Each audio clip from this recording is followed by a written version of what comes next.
When I saw this physician pop up on my calendar to be able to interview her, that my team found, I'm just thrilled. I got so excited because I have been following Dr. Carolyn Dean's work for decades. She's been an inspiration for me in my career. She's written over 30 books. She just doesn't stop learning, producing, sharing her knowledge, and wanting to make the world a better place. She is a powerhouse in the field of natural and integrative medicine. I think that doesn't even do her justice. She has dual degrees as a medical doctor and a naturopathic doctor. Her unique perspective and passions have made her a pioneering voice in natural health, and she's sought after to speak all over the world.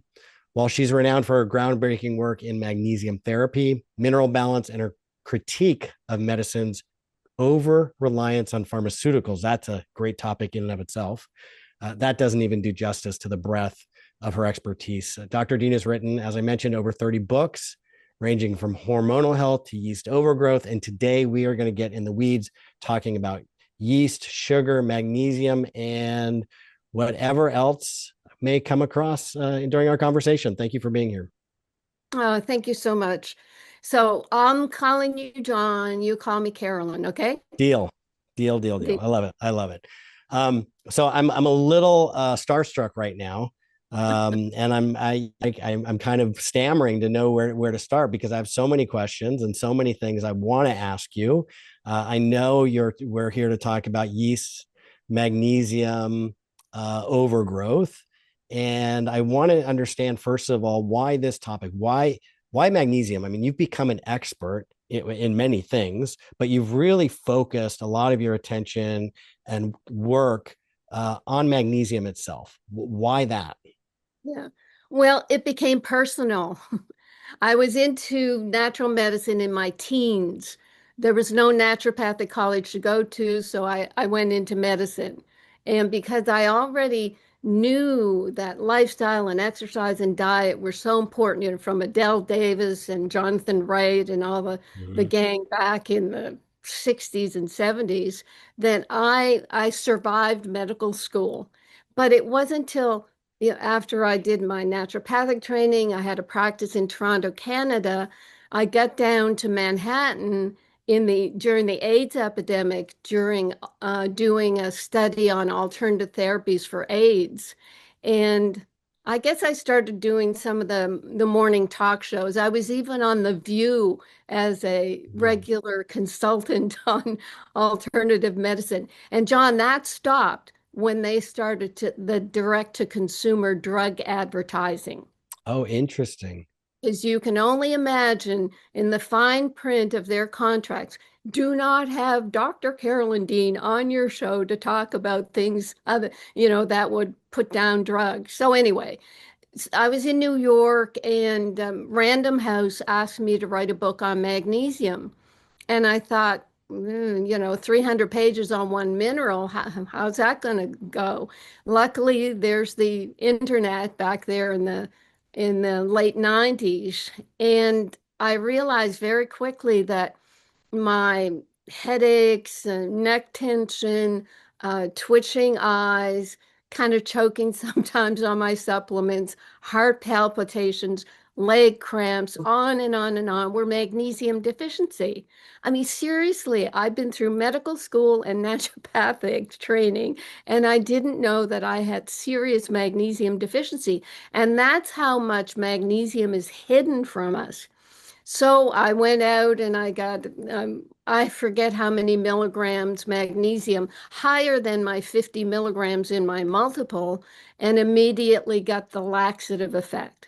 Mm. So here I was, seriously magnesium deficient, and I couldn't take the cure.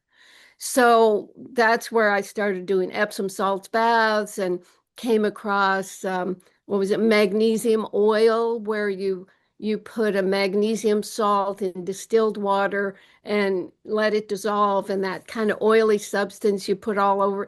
And I was developing rashes from that. But anyway, I wrote the book. Random House published it. It's called the Magnesium Miracle. That was back in I wrote it in 1999. It didn't come out until the end of 2002 because this is fascinating.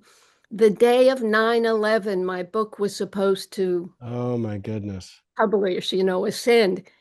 Didn't. Everything shut down Everything in stopped. Manhattan for in publishing and everything else for Wow. years. So after I wrote the book, I had to search for a non-laxative magnesium because the more I studied magnesium and how it affects so many enzyme processes in so much of the body and my own condition, I finally found a chemist. None of the supplement companies were interested. They were doing just fine selling whatever magnesium compound they had. I found a chemist who was able to stabilize the magnesium ion, and just it would be stable for years from a magnesium chloride compound, stabilize the ion in a liquid form. So that meant I went from being able to take only 50 milligrams of magnesium to taking 1,200 milligrams of my own magnesium. And it's earth shattering. And I really can't talk about it as much as I'd like to because the FDA keeps coming after doctors who are doing awesome things. So it's a catch 22. Yeah. So with this magnesium, then I realized, oh, well, I'm going to make it as available as possible.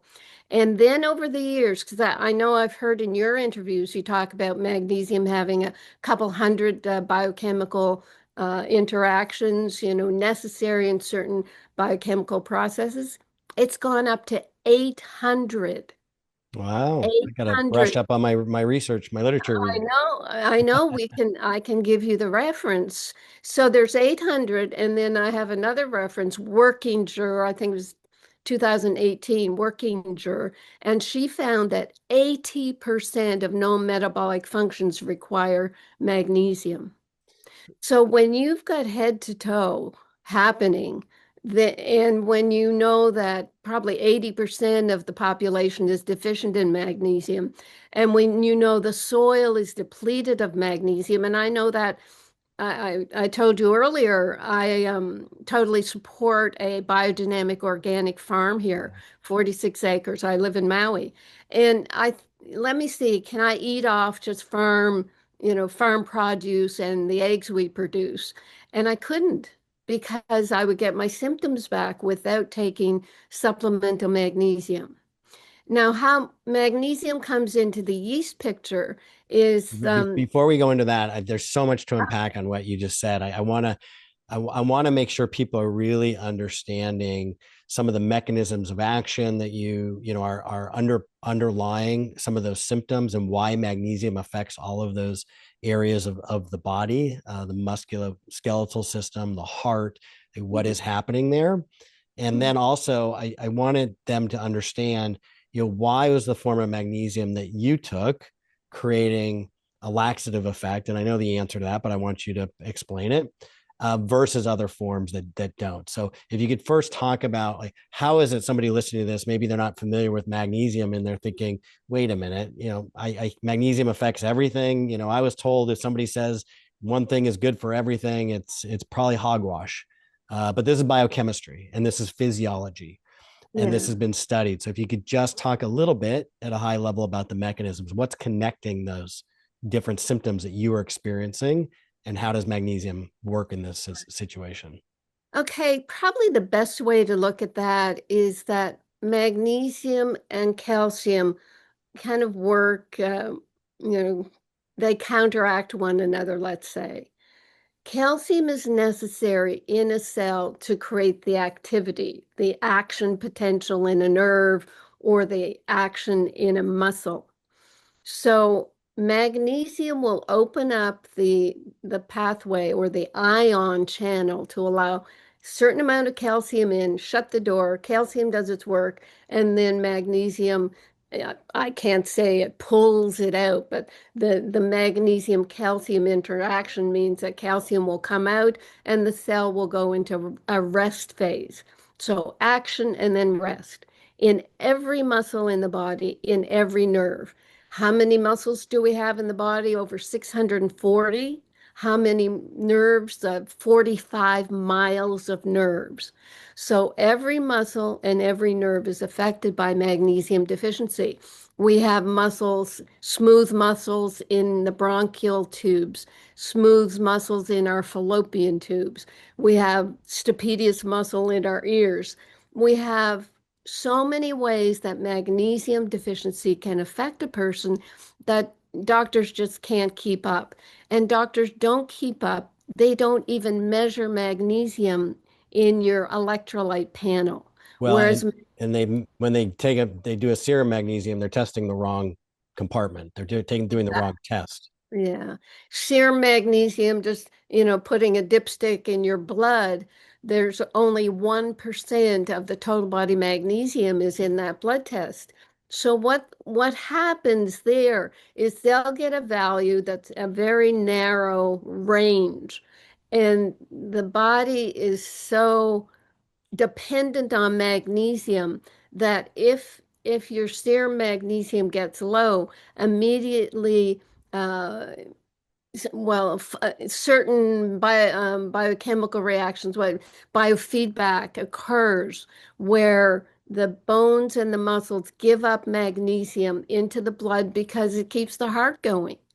The magnesium is so necessary for the proper functioning of the heart.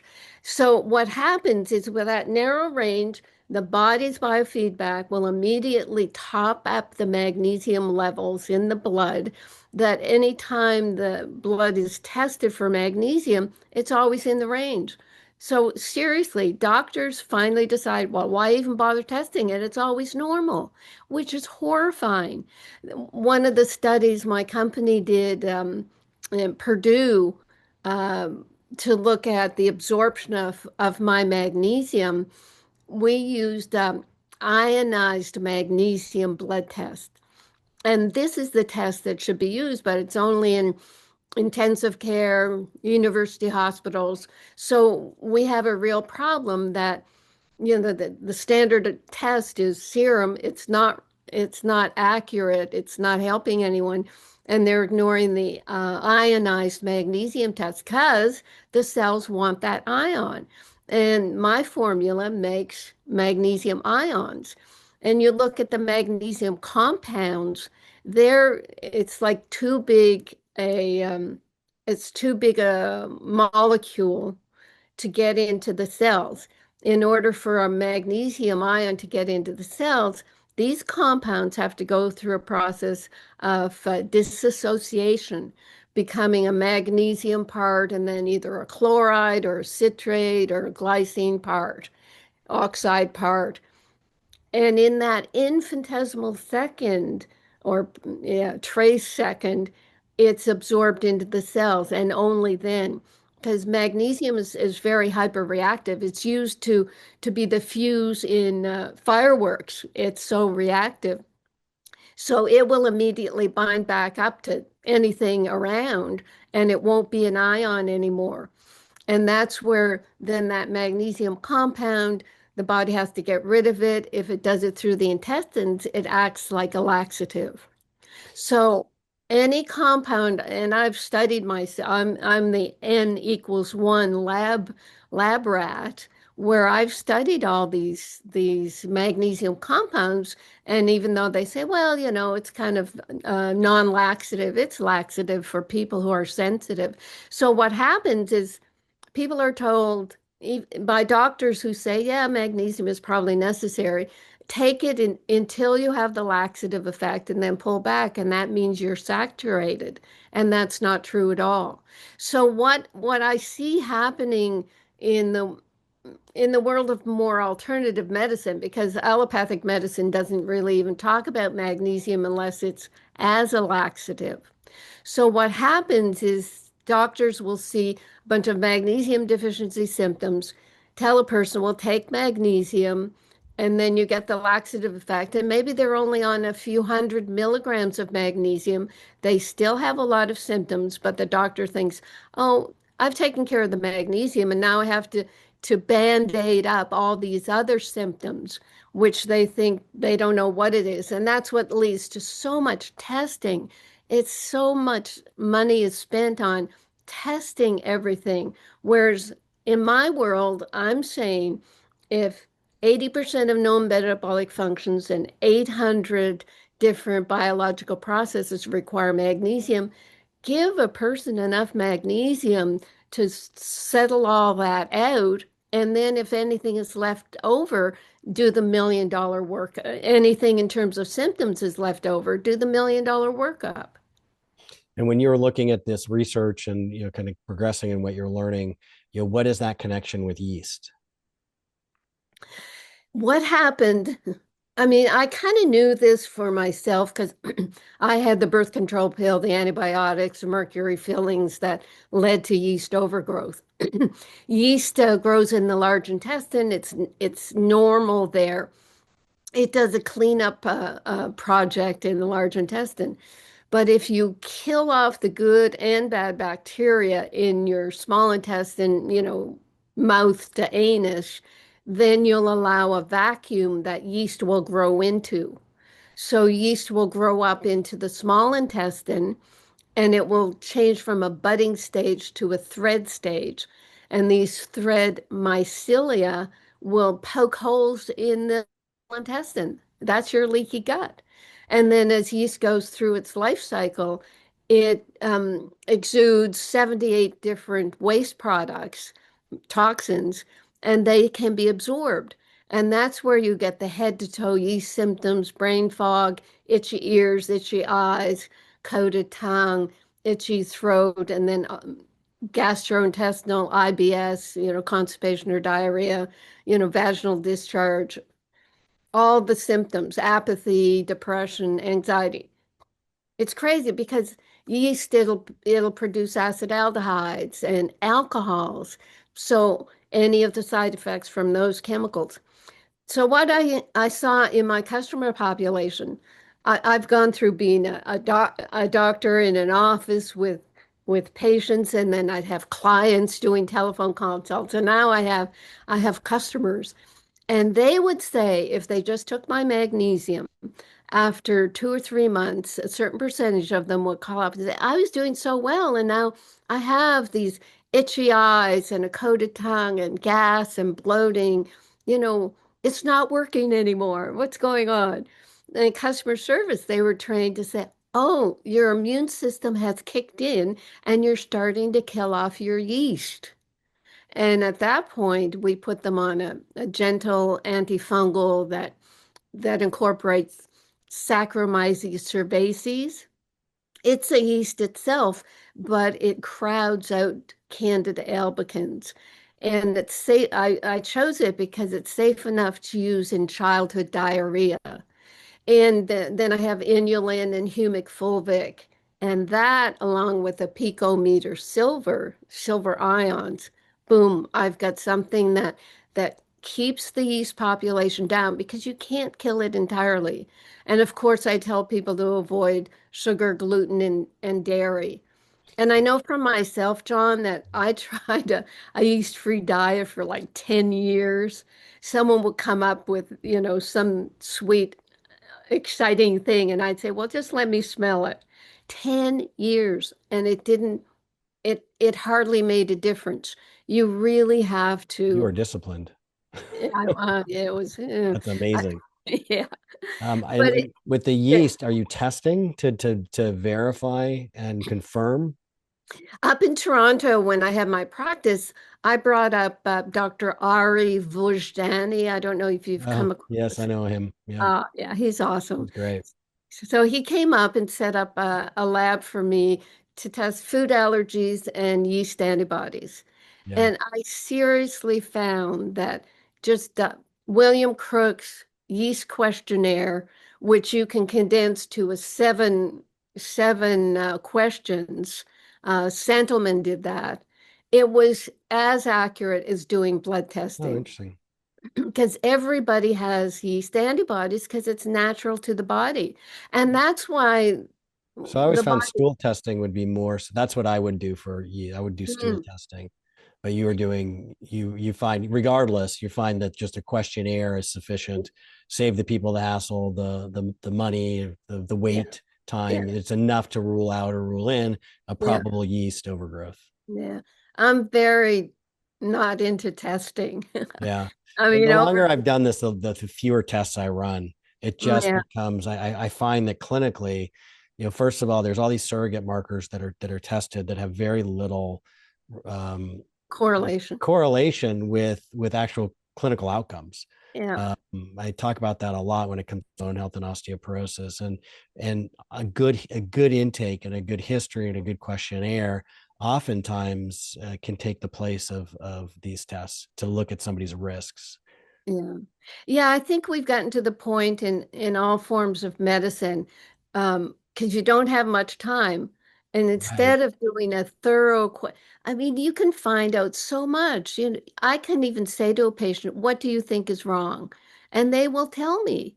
And if you don't find out, well, what's the home life, what's your diet, all those things that we learned in naturopathic, if you're only spending 7 to 10 minutes with a patient, then you're going to rely on a lot of testing. Yeah. And you're also going to make more money if you do all this expensive testing.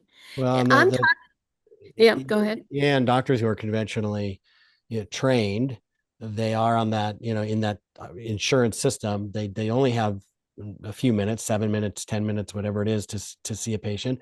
But also with their education and their training, they Mm, get less than 25 hours. The majority of medical schools, less than 25 hours of nutrition training, which is not even a yeah, one semester of class, and none of it is integrated. None of this nutritional training, nutritional evaluation, none of it is integrated into clinical grand rounds, patient evaluation, yeah. and more their clinical skills. And this is from people I've met who recently graduated from medical schools. They're getting less and less clinical exam um, instruction and exposure Mhm. with patients. They're doing fewer and fewer physical exams, and they're relying more and more just on machines. Yes, yes, yes. And you find some of the allopathic doctors who are waking up, they have their podcasts, they start selling supplements and all the rest of it. And oh yeah, food is medicine. Seriously, that ship has sailed. We Yeah. cannot depend on our food supply. I know that because of my farm. I know you can't just eat yourself out of a bad lifestyle or the stress that we're under or the electromagnetic fields. You cannot eat yourself out of it. The most diet can do is really educate you on not eating refined foods and not eating sugar. And Yeah. even when you get to sugar, the way people now are saying, well, sugar is poison, it's toxin, you can't have any of it. That's scary to people. That is really cutting off, a source of it. It's an emotional, psychological crutch for some people to have some sugar.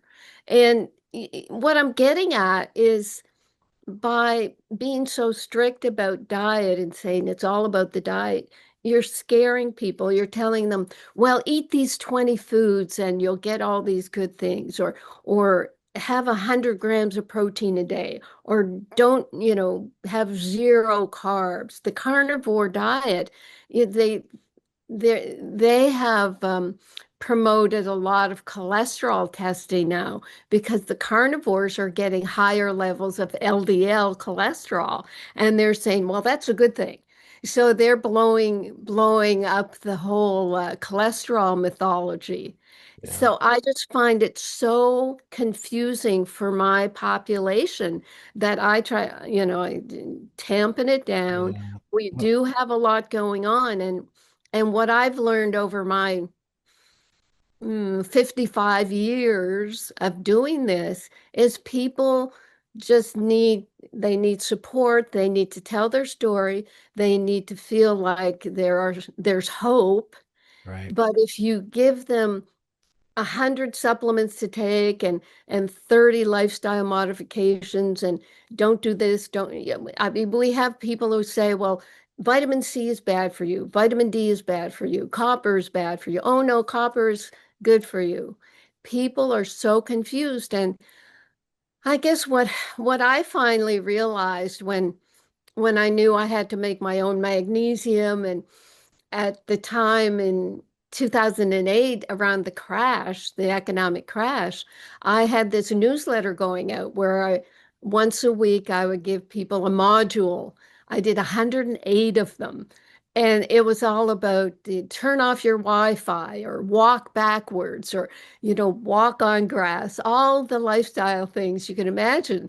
And people said, I just can't, I don't even have time to read your newsletter anymore. I have to go back to work. I'm broke. Tell me what supplements to take so that I can feel better. And then I realized because when I was doing the AIDS research in New York, it was an amazing modality. I was making Chinese herbal homeopathics. I was succussing, making the remedies. We were injecting, and we'd put them, we'd sterilize them through whatever filter, I forget the name. And we were injecting these Chinese herbs into acupuncture points with a little machine that had an electromagnetic spin. It was awesome. And we were having such great results. But then Fauci came along and told everybody to take AZT.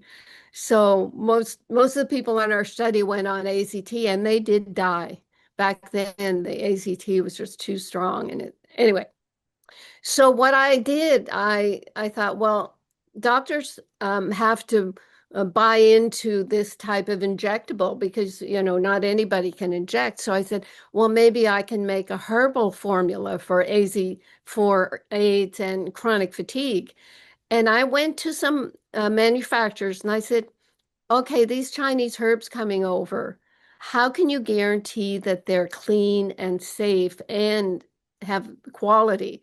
And they said, well, we can't test for the efficacy, but we can use this solvent or this gas or do this to them to purify them and they'll pass the tests. And that's exactly what I didn't want to hear.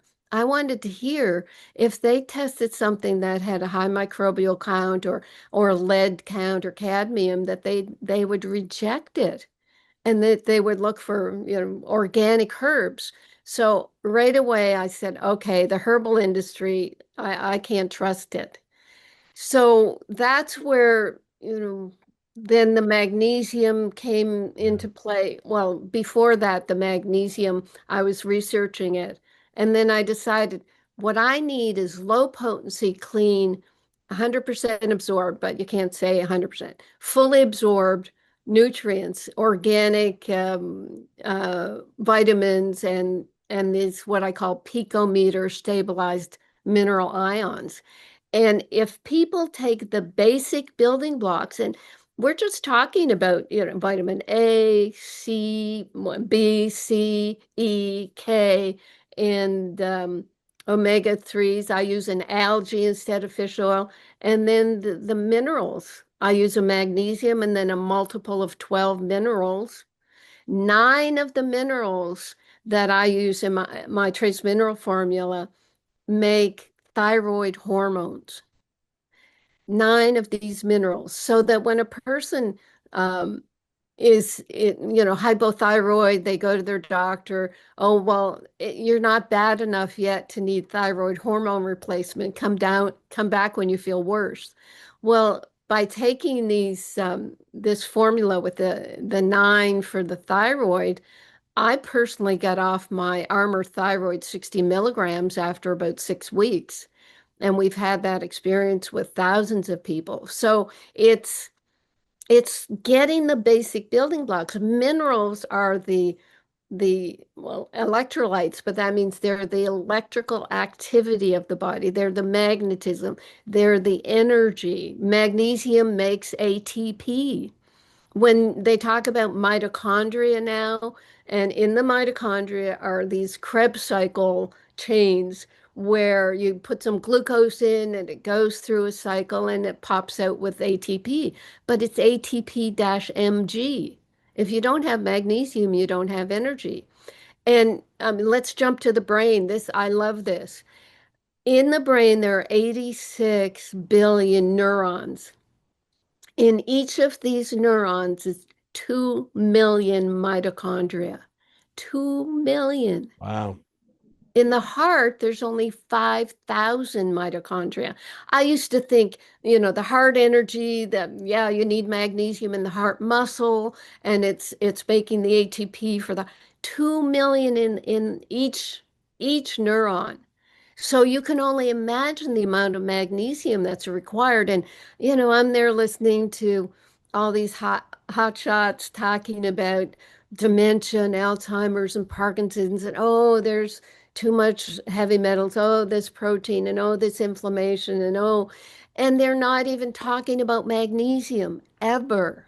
They have put magnesium aside and say, yeah, 300 milligrams, but then you'll get the laxative effect. Let's look elsewhere. What's magnesium doing in the brain? It it and other minerals as well, of course. They are necessary in the cells. They're probably mineral receptor sites, and if you don't have the minerals to bind up in the receptor sites normally and naturally, heavy metals will jump in. Mercury, aluminum, all the toxins we talk about, the glyphosates even. So Mm. they will start binding where you don't have enough minerals. If you have enough minerals, then you will it will block these toxic heavy metals. And in my world, I mean, I've been at this, as I said, 55 years. I'm 76 years old. And when I was in my 30s with my muscle tension and my magnesium deficiency, I didn't feel good. I still powered ahead and got a lot done.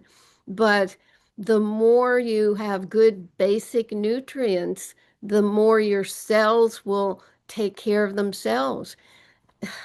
But we look at human symptoms and think, well, we will manipulate this, we'll do the $1 million workup and we'll figure out what's going on.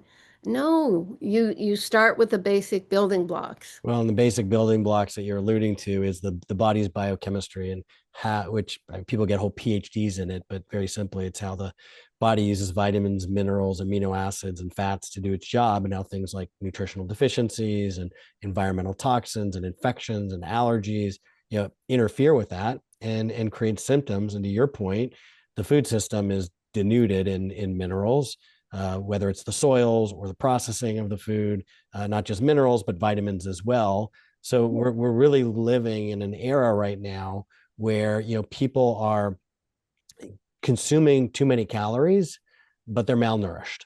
They're not Yeah, getting enough healthy nutrients. yeah. Yeah, the study, it was a few years ago now, on ultra processed foods. They were so surprised. Oh my gosh, we put people into this clinic and fed them for however long, and Yeah. and the It was ultra 28 days. processed. I remember that. That was a Yeah, great and brilliant study. Yeah, it was a crossover study. yeah, For they did. NIH. It was amazing. It must have cost millions. Yeah. And but at the end, in the conclusion, wow, I wonder why the ultra processed people ate 500 more calories consistently. Yep. What's going on? We'll have to do another multi-million-dollar study. And I went up to someone at a conference and I said, well, you know what's going on? These people are their body is searching for the nutrients in their diet. They're not finding it, so they're eating more to try to get the nutrients. And it's like it never occurred to them because they don't consider nutrients on any level. Well, and They also they part of in that study, what they found is that people would eat faster.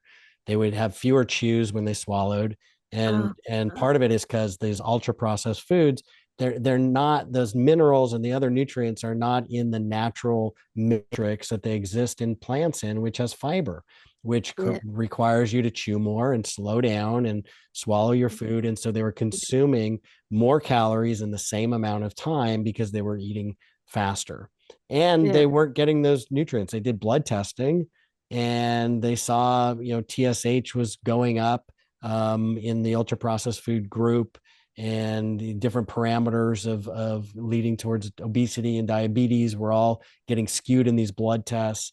I mean, those ultra processed foods now account for about 60% of calories in the American diet, and they are poison. And they weren't doing the vitamin testing. They No, did. They just.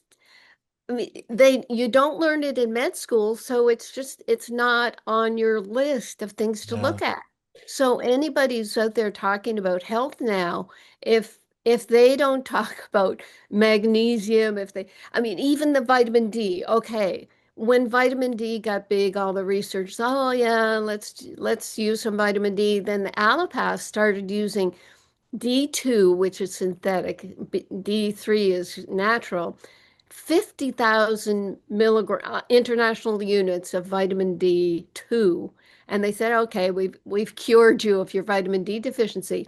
And I would have people who would say to me, oh my gosh, my doctor told me to take this 50,000 units and all my magnesium deficiency symptoms came back because you need magnesium to activate the vitamin D. So they were making themselves magnesium deficient. So there's Interesting. all these interactions that these doctors will never know about. Yeah. And it's only because I know you know that information. Well, And in biochemistry, it's a web of interactions, and to just take, what to say, all you need is just vitamin D2, and you don't look at the other nutrients, minerals, cofactors yeah, involved in the enzymatic reactions to activate it.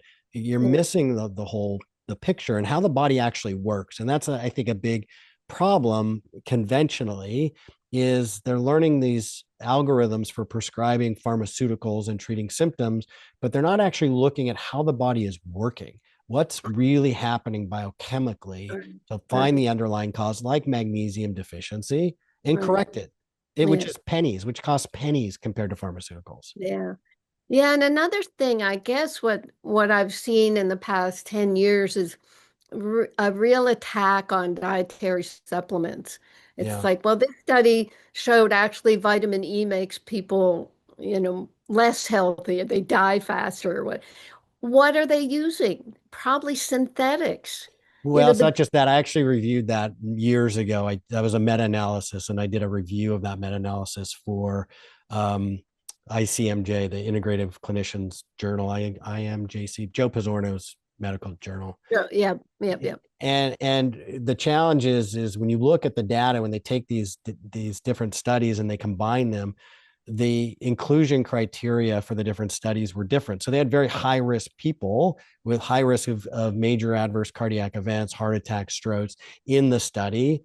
They had different criteria, different study populations, not all taking the same dose, not all taking the same type of vitamin E, because vitamin E is a category of chemicals of mm, different nutrients. And so that's a real disservice where you have these journalists that are reporting on this in the press, just what's regurgitated in the press release, and right. they're not going in, and they don't have the education to understand the primary data and really dissect and understand study and research design. And Yeah. that's how some of these false narratives get started and unfortunately get propagated. Yeah, yeah, because it suits the pharmaceutical industry to say that supplements aren't quality controlled. Actually, something that my company has gotten involved with is Mark Hyman has a group of people who've started a company called supp.co, SUPP.co, and they're analyzing the 30 points of a quality control on supplements and dietary supplement companies. So they create what's called a trust score. They look at third-party testing, university studies, all the different criteria that would allow a person to trust a brand. And it is quite remarkable what they're finding. They've done about 800 brands now and tens of thousands of products. And my company scores in the top 98th percentile. That's wonderful. And there some of the criticism of the dietary supplement industry is accurate, and there are trends within the industry to move towards higher quality and higher standards of manufacturing, independent of the FDA regulations, and in addition to the FDA regulations. Yeah. And Yeah. people need to look for those testing. I recommend people ask to see the certificate of analysis, to make Hmm. sure, because the FDA does not require finished products to be tested for toxic metals, only the raw materials. And Hmm. so there could be contamination. And there was a study came out where some whey proteins powders, finished products on the market have had metal toxicity in them and being sold. And other studies from products being imported from China, finished products from China and India, like Ayurvedic supplements from India over counter on shelves and stores. It was in the Boston area. A study was done, and they found toxic metals of toxic levels of metals. And so, with my company, even though it's not required, every finished product is batch is tested for toxic metals before we Yeah. release anything to the public. And Yeah. everything is tested before it goes into all the raw materials, before it goes into the manufacturing Yeah. line. And then Mm. you've got a problem with the industry too, of these companies just not being transparent, Mm. not saying, I get people coming to me and they'll say, can I see, you have a certificate of analysis? I'm like, sure. Well, I mean, why not? Why wouldn't companies share their certificate of analysis and the analytical methods and what they're doing when people want it to be safe and understand? Yeah. Probably because they don't do it because it does cost Yeah. money. Raises the And red flag. yes, it, yeah, it has made the supplement industry kind of suspect. And I'm happy for what Dr. Hyman has done. It's like policing ourselves, and Yeah. that's very important. And yeah, we do want, yeah, we want people to be healthy. We want them to eat right and exercise and do all the rest of it. But there's so much more in our environment now. I threw in about the EMFs and the whole Wi-Fi business. What what the research there shows that there's something about the gated calcium channels that are opened up by Wi-Fi, which translated means the cells when calcium has goes in just for a short burst, those channels are wide open. So we get too much calcium in the cells and they excite themselves to death. And that's where there I've come across two little studies now. It says, well, that's where magnesium can keep that door shut and the calcium doesn't build up. So even with something like Wi-Fi, we're looking at magnesium, but nobody ever hears that. Yeah. No, that's never broadcast. Well, I know on your Mhm. website you have lots of blogs and resources, and some of that information is on there. I was looking at it; it's a tremendous resource for people to learn, and we could keep talking, Mhm. I think, for hours. Your range and of depth of knowledge is incredible. How can Mhm. people learn more about you, your work, find your products? What's the best place to go? Right, my educational site, which that's my focus, Dr. Carolyn Lyn Dean.com. So that's my articles, your podcast will be on there. I do a Monday live podcast so people can, type in their questions on X or YouTube or whatever. So I'm podcasting, I'm doing interviews, I'm writing articles and my latest book, what am I writing? Oh, vitamin C. Oh my gosh. Okay, here's what I know we're winding down, but I Like can't I said, we stop. can keep talking for hours. Vitamin C and ascorbic acid Yeah. and glucose, they compete for transportation on insulin.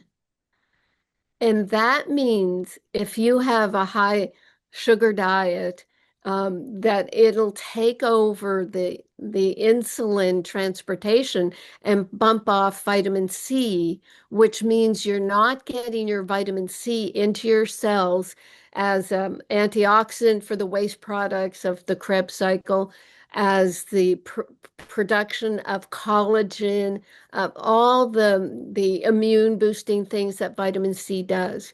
So that's where a high sugar diet is really consequential if you're not taking enough vitamin C. And vitamin C, we have to take grams and grams of it.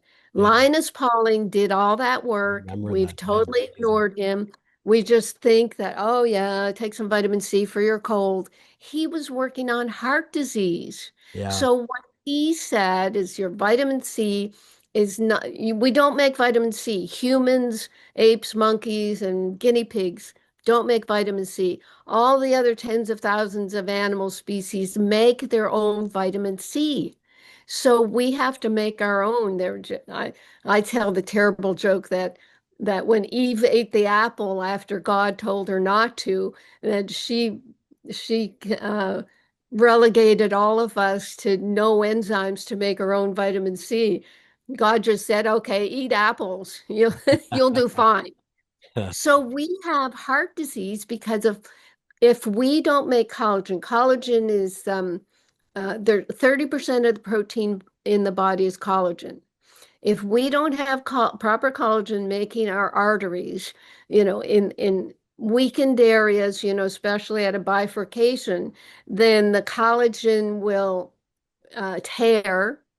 And in that tear, cholesterol comes along as a handy dandy band-aid. It is not the problem, it is trying to help. And then, John, if you don't have enough magnesium to solubilize the calcium in the bloodstream, calcium will precipitate into that cholesterol. And that's your atherosclerotic, yeah, whatever they call it now. Plaque, yeah. Plaque Atheroma starts and then a plaque. aroma. Yeah. Isn't that It's crazy? all connected. It is Yeah. crazy. It's all Yeah. connected. So thank Okay, you. so That's there. Oh, drcarolyndean.com. yes, that's the educational site. And the store site Yes. is rnareset.com. rnareset.com. Yeah. Okay, those Yeah. will be linked to in the show notes. And keep up the amazing work. It's really incredible to talk with you and a pleasure to spend a little time Thank together. you. Yeah, very heartfelt. I appreciate what you're doing and that you've been following me. I think that's awesome. Thank Thank you. you. Thank you.